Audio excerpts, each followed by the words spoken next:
The Zelvari delegation ship hung in orbit above Earth, like a silver needle against the black canvas of space. Inside the vessel, High Ambassador Korath adjusted his ceremonial robes and reviewed his demands one final time. The humans had proven to be an interesting species during first contact. They were young, primitive by galactic standards, and had only recently discovered faster-than-light travel. They would be easy to intimidate. The Zelvari Empire had consumed over 300 species in its expansion across the galaxy. Some had joined willingly. Most had been convinced through careful demonstration of overwhelming power. The humans would be no different. Korath had studied their history, their wars, their tendency toward internal conflict. A species so divided could never stand against the unified might of the Zelvari. The scheduled negotiations were to begin in 6 hours. Korath had prepared his opening statement carefully. He would offer humanity a choice between submission and annihilation. It was the same choice the Zelvari had offered countless worlds before. The outcome was always the same. But Korath did not know that humanity had already made its decision. 3 days earlier, in a secure bunker beneath the Swiss Alps, the United Earth Council had convened an emergency session. The holographic displays showed intelligence gathered by human operatives who had infiltrated Zelvari communication networks. The aliens had not been subtle about their intentions. General Marcus Chun stood before the council, his weathered face illuminated by the glow of the evidence. Intercepted transmissions revealed the Zelvari plan in brutal detail. The negotiations were a formality. The Zelvari had already assigned human territory to their client species. Earth's population had been divided on paper, designated for labor camps across a dozen worlds. The debate lasted only 90 minutes. When the vote came, it was unanimous. Humanity would not negotiate. Humanity would not submit. Humanity would answer in the only language the Zelvari truly understood. Admiral Sarah Okonkwo received her orders at midnight.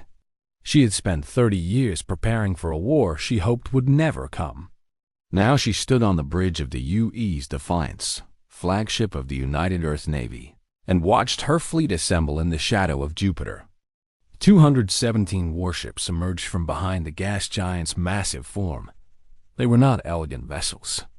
They were weapons wrapped in armor, built by a species that had perfected the art of killing long before they reached for the stars. Each ship carried enough firepower to crack a continent. Together, they represented the combined industrial might of 8 billion humans, who had decided they would rather die free than live as slaves. The Zelvari had expected to find a divided species, weakened by petty squabbles and internal politics. They had not anticipated that the threat of extinction would unite humanity in ways nothing else ever had. High Ambassador Korath received a first warning when his sensors detected the approaching fleet. He dismissed it as a malfunction. Humans did not have that many military vessels. His intelligence reports were very clear on this matter. He ordered his technicians to recalibrate the equipment. The second warning came when the human fleet dropped out of faster-than-light travel less than 100,000 kilometers from his position. 217 vessels arranged themselves in perfect formation, their weapon systems already charging. Korath finally understood that something had gone very wrong. Admiral Okonkwo opened a channel to the Zelvari ship. Her message was brief. "This is Admiral Sarah Okonkwo of the United Earth Navy. Your negotiations have been canceled. We know what you plan for our people. We have reviewed your terms. Here is our counteroffer. The plasma batteries of 217 ships fired simultaneously." The Zelvari delegation vessel lasted exactly 4 seconds. High Ambassador Korath's final thought was one of profound confusion. This was not how conquered species were supposed to behave.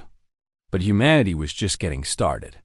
The Zelvari Empire maintained a forward staging base in the Proxima Centauri system, just 4 light-years from Earth.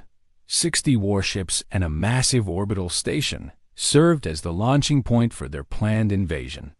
They had positioned themselves there in secret, waiting for the negotiations to conclude before beginning their conquest.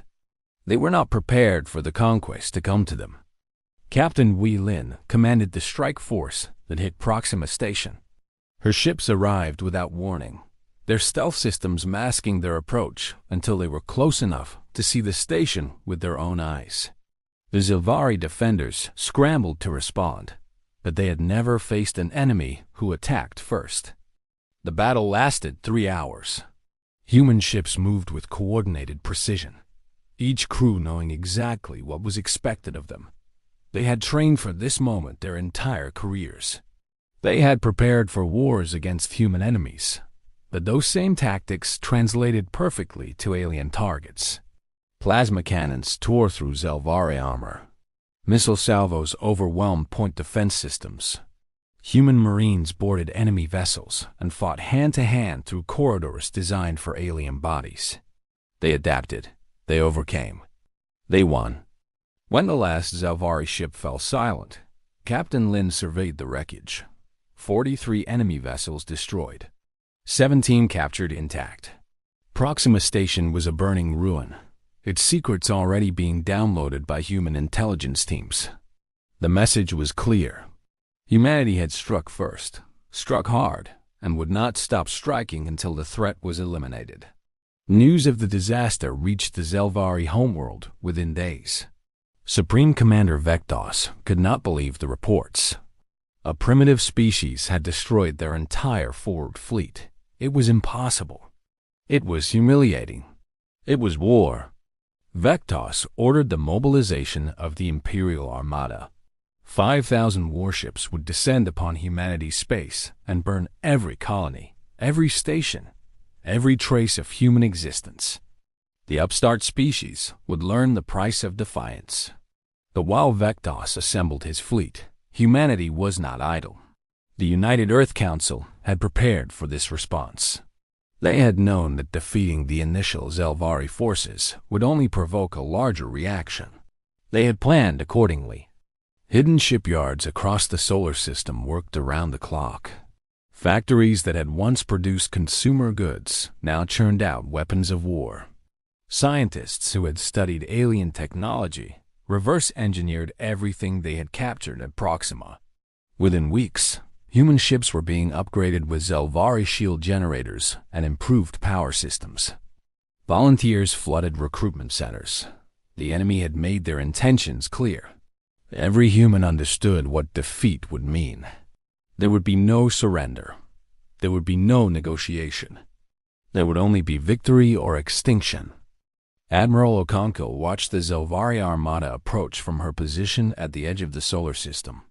5,000 ships against her fleet of 300. The math was not encouraging, but humanity had never relied solely on numbers. The first Zilvari wave entered the minefield. Thousands of autonomous weapons, hidden in the darkness between stars, activated simultaneously. They were crude devices by galactic standards, little more than explosives attached to simple guidance systems. But there were millions of them. The explosions lit up the void like a new constellation. Zilvari ships tumbled out of formation, their crews struggling to respond to threats they could not see. The ordered armada became a confused mass of damaged vessels, trying to avoid the invisible death that surrounded them. Human ships struck during the chaos. Small squadrons of destroyers hit the disorganized Zilvari from unexpected angles, pouring fire into vulnerable targets before retreating back into the darkness. They did not try to win the battle outright. They simply needed to make the enemy bleed. Supreme Commander Vectos watched his perfect invasion falling apart. His casualties were mounting with every hour. His ships could not maintain formation in the minefield. His commanders were requesting permission to retreat. He denied those requests. The Zilvari did not retreat. The Zilvari did not lose. But the humans were not finished. The second phase of the defense began when the Zilvari finally cleared the minefield and approached Jupiter. They expected to find the human fleet waiting for them in a defensive formation. Instead, they found something far worse. Human ships had positioned themselves behind the gas giant, using its massive bulk as cover. But they had also deployed something else. Thousands of modified cargo containers drifted in orbit around Jupiter, each one containing a simple fusion reactor and a crude focusing array. When Admiral Okonkwo gave the order, those containers activated. They drew power from Jupiter's magnetic field, channeled it through the fusion reactors, and released it as concentrated beams of plasma that turned the space around them into a killing field. The Zelvari called it the Wall of Fire. Human engineers called it Project Prometheus. Whatever its name, it was devastatingly effective. Vectos lost 800 ships in the first 30 minutes of the assault. His fleet was trapped between the plasma batteries ahead and the minefields behind. His only option was to advance directly into the human guns. He gave the order. The Zelvari armada pushed forward, sacrificing ships by the dozen to close the distance. They broke through the Wall of Fire with over 3,000 vessels remaining. Victory was still possible. Then the human fleet emerged from behind Jupiter and met them head-on. The battle that followed would be studied in military academies across the galaxy for centuries. 300 human ships against 3,000 Zelvari. The mathematics still favored the aliens overwhelmingly. But mathematics did not account for human determination. Admiral Okonkwo led the charge personally, the Defiance at the front of the formation. Her ships did not try to match the Zelvari in a straight fight. They wove between enemy vessels, using the chaos to their advantage. They targeted command ships, communication hubs, ammunition stores. They fought smart because they could not afford to fight fair. The battle lasted 12 hours. When it ended, the Zelvari armada was broken. Supreme Commander Vectos was dead, his flagship torn apart by a concentrated barrage from 7 human destroyers. The survivors fled back toward their own space, carrying news of the disaster. Humanity had won. But Admiral Okonkwo knew the war was far from over. The Zelvari Empire was vast, and this defeat would only make them more determined. There would be more battles, more sacrifices, more death. She looked at her bridge crew, exhausted but triumphant. They had proven something today. Humanity would not go quietly into extinction. Humanity would fight with everything it had, against any odds, until the very end. The negotiations had been scheduled. The humans had answered in plasma fire.